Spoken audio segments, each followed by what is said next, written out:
Here's the up-to-date view. I've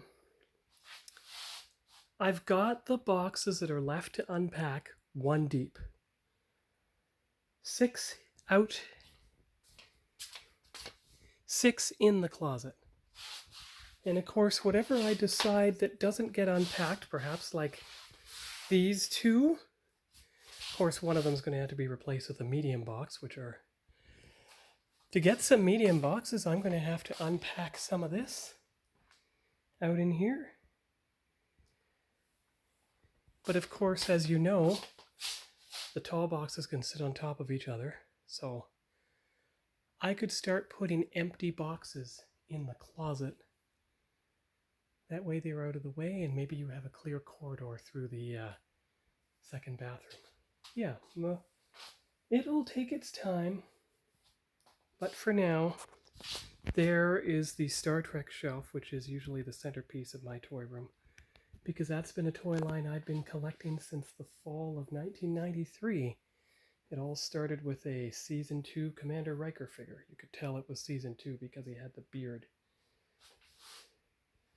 And, come on.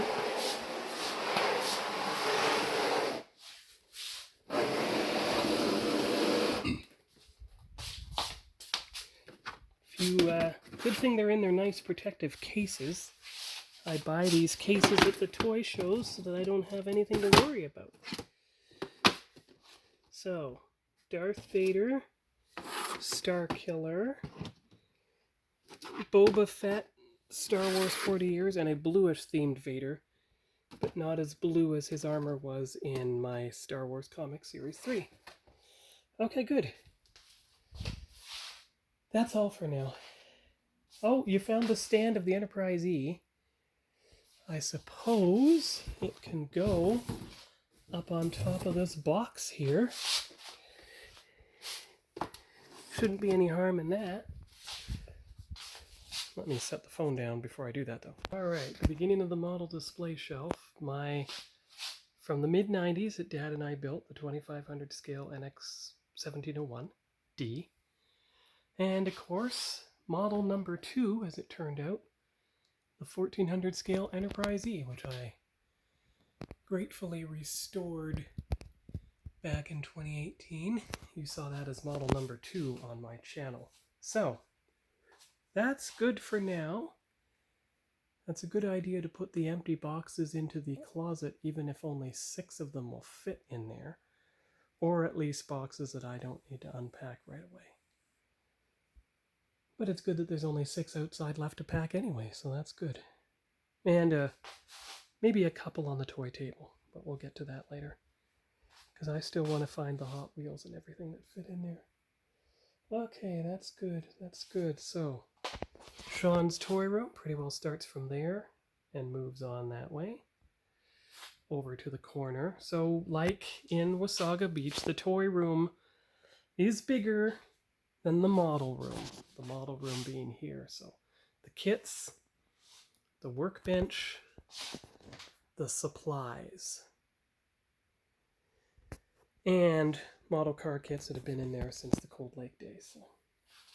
Okay, and empty boxes up on here, etc.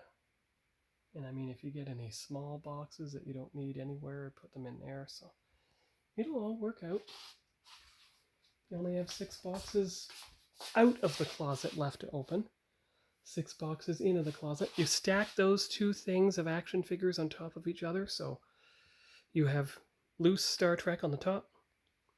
And you have Motu Origins or Vintage in those 2 shelves back there. So I'm pleased with the progress of today for Sean's toy room. It looks a lot better than it did before. A lot more space. You see, the more boxes you get rid of, or at least, yeah, the better.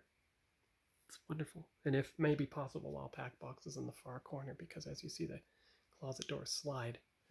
So just make sure that what's buried deep in the closet is nothing I need to get to. Ever. Then I'll be fine. That's good. So, see you later.